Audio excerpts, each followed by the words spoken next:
सभी को ओम शांति। आज है 16 मई 2024। प्रातः मुरली बाप दादा मधुबन। आज है सतगुरुवार। सतगुरुवार के वाणी का सार। मीठे बच्चे, अपने को सुधारने के लिए अटेंशन दो, दैवी गुण धारण करो। बाप कभी किसी पर नाराज नहीं होते, शिक्षा देते हैं, इसमें डरने की बात नहीं। अपने को सुधारने के लिए अटेंशन दो, दैवी गुण धारण करो। बाप कभी किसी पर नाराज नहीं होते, शिक्षा देते हैं, इसमें डरने की बात नहीं। प्रश्न, बच्चों को कौन सी एक स्मृति रहे तो टाइम वेस्ट न करें? बच्चों को कौन सी स्मृति रहे तो टाइम वेस्ट न करें? उत्तर, यह संगम का समय है, बहुत ऊंची लॉटरी मिली है। बाप हमें हीरे जैसा देवता बना रहे हैं। यह स्मृति रहे तो कभी भी टाइम वेस्ट न करें। यह नॉलेज सोर्स ऑफ इनकम है, इसलिए पढ़ाई कभी मिस ना हो। माया देह अभिमान में लाने की कोशिश करेगी, लेकिन तुम्हारा डायरेक्ट बाप से योग हो तो समय सफल हो जाएगा। क्या कह रहे हैं बाबा कि माया देह अभिमान में लाने की कोशिश करेगी, लेकिन तुम्हारा डायरेक्ट बाप से योग हो तो समय सफल हो जाएगा। ओम शांति। बच्चों को यह तो मालूम है कि यह बाप है, इसमें डरने की कोई बात नहीं। यह कोई साधु महात्मा नहीं है जो कोई बद्दुआ करेंगे या गुस्सा करेंगे। उन गुरुओं आदि में तो बहुत क्रोध होता है, तो उनसे मनुष्य डरते हैं, कहाँ श्राप न दे देवे। यहाँ तो ऐसी कोई बात नहीं। बच्चों को कभी डरने की बात नहीं। बाप से डरते वह हैं जो खुद चंचल होते हैं। वह लौकिक बाप तो गुस्सा भी करते हैं, यहाँ तो बाप कभी गुस्सा आदि नहीं करते हैं, समझाते हैं। अगर बाप को याद नहीं करेंगे तो विकर्म विनाश नहीं होंगे, अपना ही जन्म जन्मांतर के लिए नुकसान करेंगे। बाप तो समझानी देते हैं, आगे के लिए सुधर जाएं। बाकी ऐसे नहीं कि बाप नाराज होते हैं, बाप तो समझाते रहते हैं। बच्चे, अपने को सुधारने के लिए याद की यात्रा पर अटेंशन दो, साथ साथ चक्र को बुद्धि में रखो, दैवी गुण धारण करो। याद है मुख्य, बाकी सृष्टि चक्र की नॉलेज तो बहुत सिंपल है। बाकी क्या है? बाकी सृष्टि चक्र की नॉलेज तो बहुत सिंपल है, वह है सोर्स ऑफ इनकम। किसकी नॉलेज? सृष्टि चक्र की नॉलेज तो बहुत सिंपल है, वह है सोर्स ऑफ इनकम, परंतु उनके साथ दैवी गुण भी धारण करने हैं। इस समय है बिल्कुल आसुरी गुण। छोटे बच्चों में भी आसुरी गुण होते हैं, लेकिन उन्हों को मारना बिल्कुल नहीं है और ही सीखते हैं। वहाँ सतयुग में तो सीखना नहीं होता है, यहाँ तो माँ बाप से बच्चे सब सीखते हैं। बाबा गरीबों की बात करते हैं, साहूकारों के लिए तो यहाँ जैसे स्वर्ग है। साहूकारों के लिए यहाँ तो जैसे स्वर्ग है, उनको ज्ञान की दरकार नहीं। यह तो पढ़ाई है, टीचर चाहिए जो सिखावे सुधारे। तो बाप गरीबों की बात करते हैं, कैसी हालत है, कैसे कैसे बच्चे खराब होते हैं। माँ बाप को सब देखते रहते हैं, फिर छोटेपन में ही सब खराब हो जाते हैं। ये रूहानी बाप कहते हैं, मैं भी गरीब निवाज हूँ, समझाता हूँ। देखो इस दुनिया में मनुष्यों की क्या हालत है। तमो प्रधान दुनिया है, तमो प्रधान की भी कोई हद होती है ना। 1250 वर्ष तो कलयुग को हुए। क्या कह रहे हैं बाबा कि 1250 वर्ष तो कलयुग को हुए। एक दिन भी कम जास्ती नहीं। दुनिया जब पूरी तमो प्रधान हुई तब बाप को आना पड़ा। बाप कहते हैं, मैं ड्रामा अनुसार बंधायमान हूँ, मुझे आना ही पड़ता है। शुरू में कितने गरीब आए, साहूकार भी आए, दोनों इकट्ठे बैठते थे। बड़े बड़े घर की बच्चियाँ भागी, कुछ भी ले नहीं आई। क्या कह रहे हैं? बड़े बड़े घर की बच्चियाँ भागी, कुछ भी ले नहीं आई। कितना हंगामा हो गया। ड्रामा में जो होने का था वह हो गया। ख्याल भी नहीं था ऐसे होगा, ख्याल भी नहीं था ऐसे होगा। बाबा खुद वंडर खाता था क्या हो रहा है। इन्हों की हिस्ट्री बड़ी वंडरफुल है। यह भी ड्रामा में नूंद है। बाबा ने सबको कह दिया, चिट्ठी लिखा कर ले आओ, हम ज्ञान अमृत पीने जाते हैं। फिर उन्हों के पति लोग विलायत से आ गए। वह बोले, विष दो। यह कहें हमने ज्ञान अमृत पिया है, विष कैसे दे सकते। इस पर इन्हों का एक गीत भी है, इसको कहते हैं चरित्र। इस पर इन्हों का एक गीत भी है, इसको कहते हैं चरित्र। शास्त्रों में फिर श्री कृष्ण के चरित्र लिख दिए हैं। श्री कृष्ण की तो बात हो ना सके तो यह सब ड्रामा में नूंद है। श्री कृष्ण की तो बात हो ना सके तो यह सब ड्रामा में नूंद है, नाटक में यह सब होता है।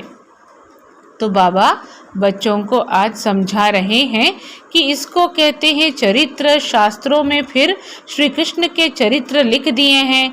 श्री कृष्ण की तो बात हो न सके तो वह सब ड्रामा में नूंद है, नाटक में यह सब होता है। हंसी कुड़ी आदि आदि यह तो दोनों बाप कहते हैं हमने कुछ भी नहीं किया, यह तो ड्रामा का खेल चल रहा है। छोटे छोटे बच्चे आ गए, अभी वह कितने बड़े बड़े हो गए। बच्चों के कितने वंडरफुल नाम संदेश पुत्रियां ले आई। क्या कह रहे हैं? बच्चों के कितने वंडरफुल नाम संदेश पुत्रियां ले आई। फिर जो उनसे भाग गए उनका वह नाम तो है ही नहीं, फिर पुराना नाम शुरू हो गया। इसलिए ब्राह्मणों की माला होती नहीं। बहुत ही गुह्य बात आज की मुरली में बाबा समझा रहे हैं बच्चों को। तो शिव बाबा आगे बताते हैं कि बच्चों के कितने वंडरफुल नाम संदेश पुत्रियां ले आईं। फिर जो उनसे भाग गए उनका वह नाम तो है ही नहीं, फिर पुराना नाम शुरू हो गया। इसलिए ब्राह्मणों की माला होती नहीं। तुम्हारे पास कुछ भी नहीं है। पहले माला फेरते थे, अभी तुम माला के दाने बनते हो। वहाँ भक्ति होती नहीं। यह नॉलेज है समझने की, है भी सेकंड की नॉलेज। फिर उनको कहते हैं ज्ञान का सागर। सारा सागर स्याही बनाओ, जंगल कलम बनाओ तो भी पूरा हो ना सके। क्या कहा? सारा सागर स्याही बनाओ, जंगल कलम बनाओ तो भी पूरा हो ना सके। और फिर है भी सेकंड की बात। अल्फ को जान गए हो तो बेबादशाही जरूर मिलनी चाहिए।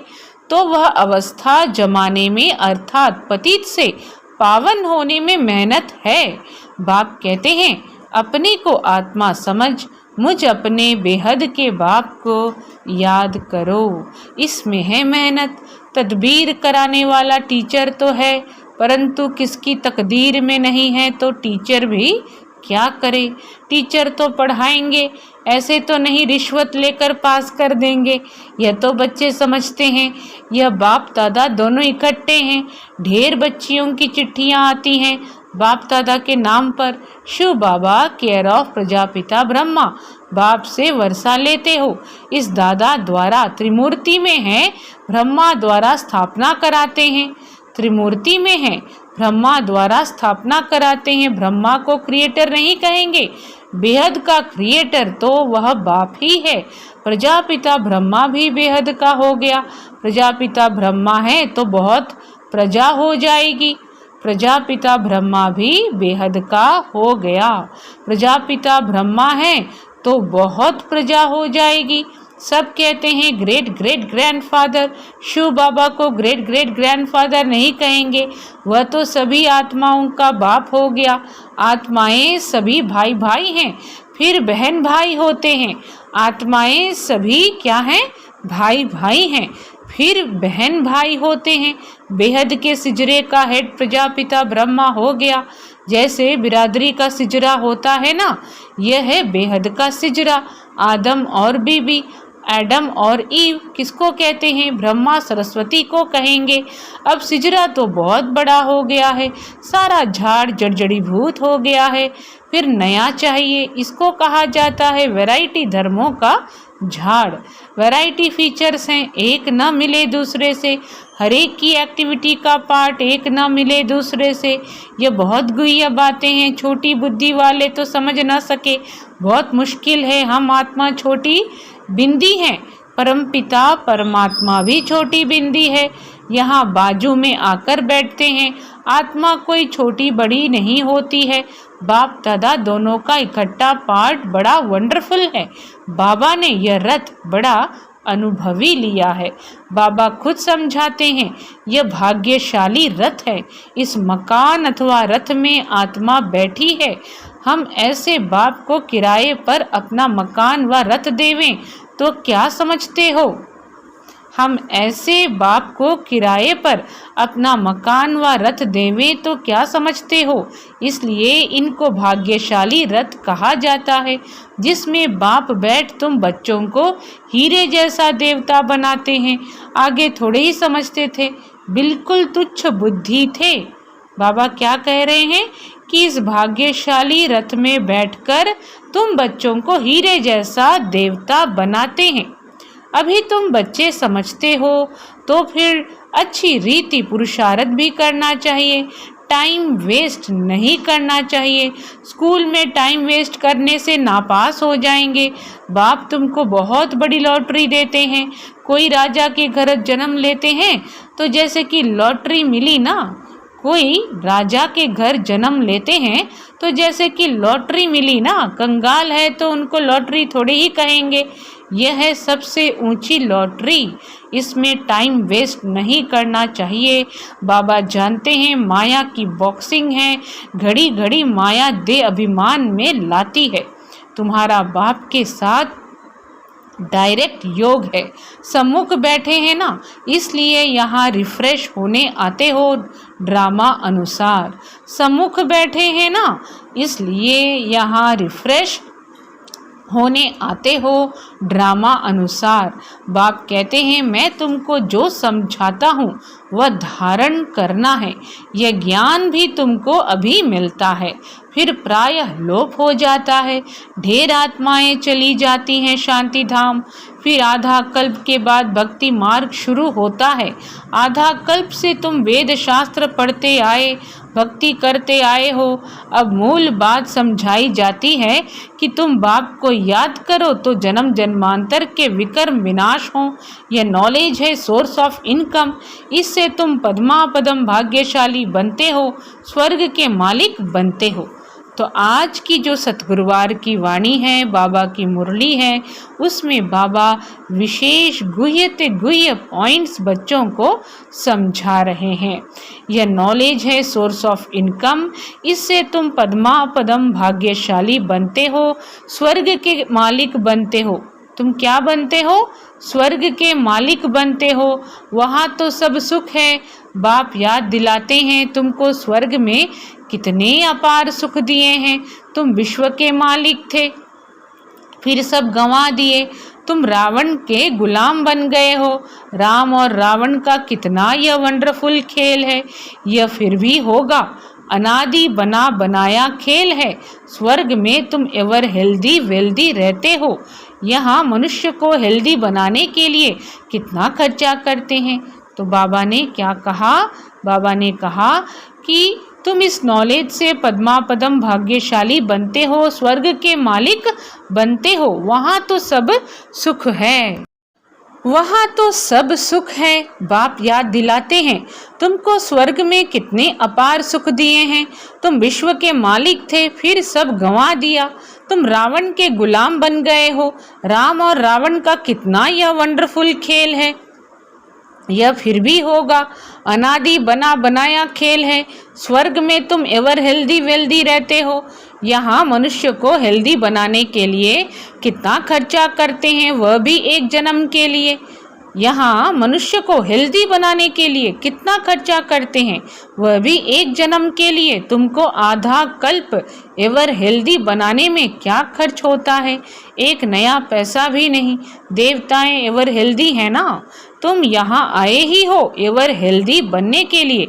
एक बाप के बिगर सर्व को एवर हेल्दी और कोई बना ना सके। तुम अभी सर्वगुण संपन्न बन रहे हो।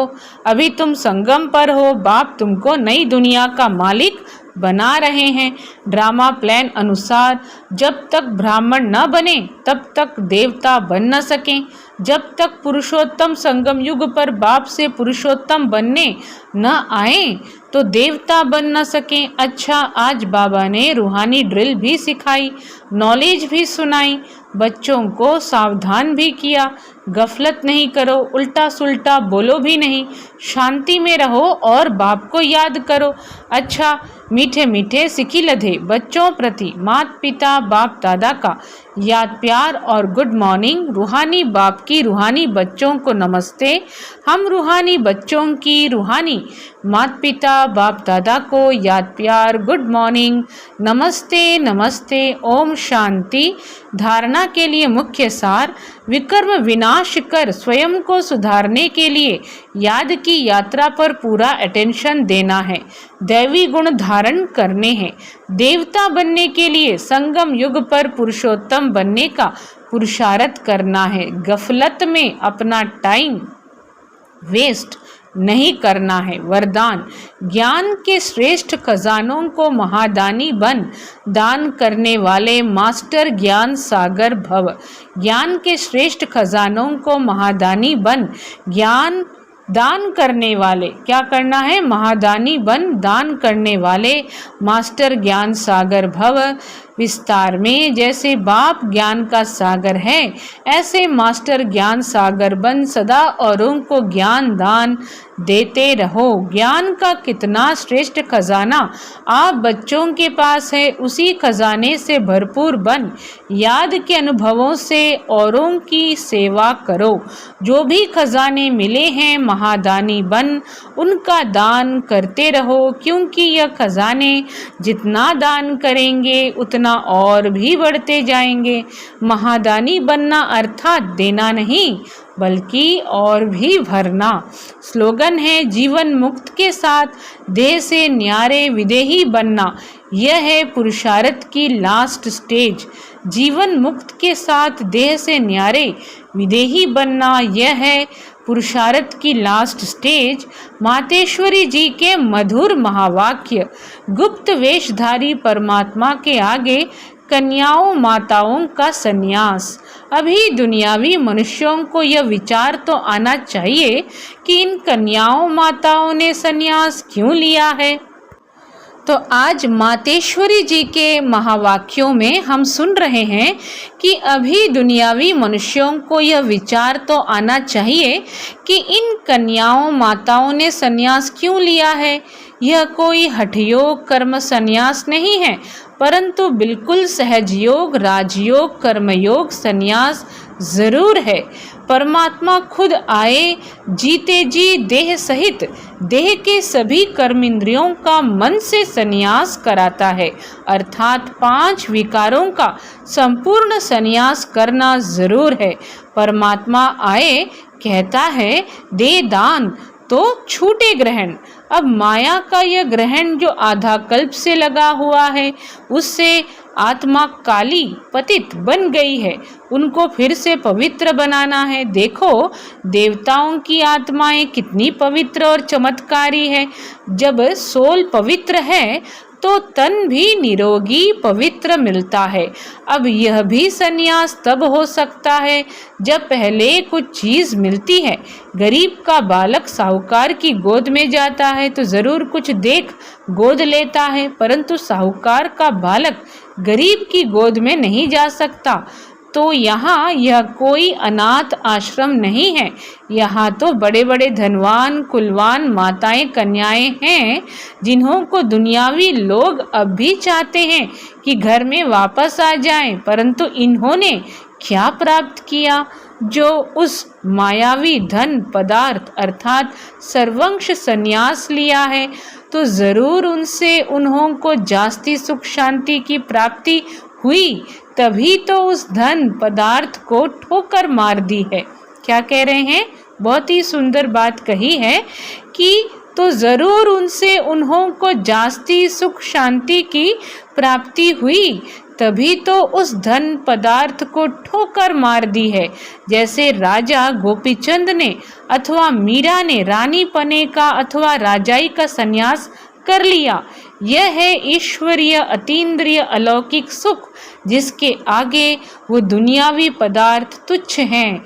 उन्हों को यह पता है कि इस मरजीवा बनने से हम जन्म जन्मांतर के लिए अमरपुरी की बादशाही प्राप्त कर रहे हैं, तब ही भविष्य बनाने का पुरुषार्थ कर रहे हैं।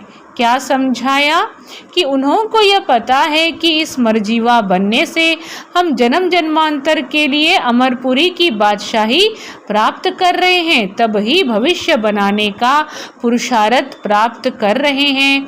तो बाबा क्या कर रहे हैं, कह रहे हैं तब ही भविष्य बनाने का पुरुषार्थ कर रहे हैं।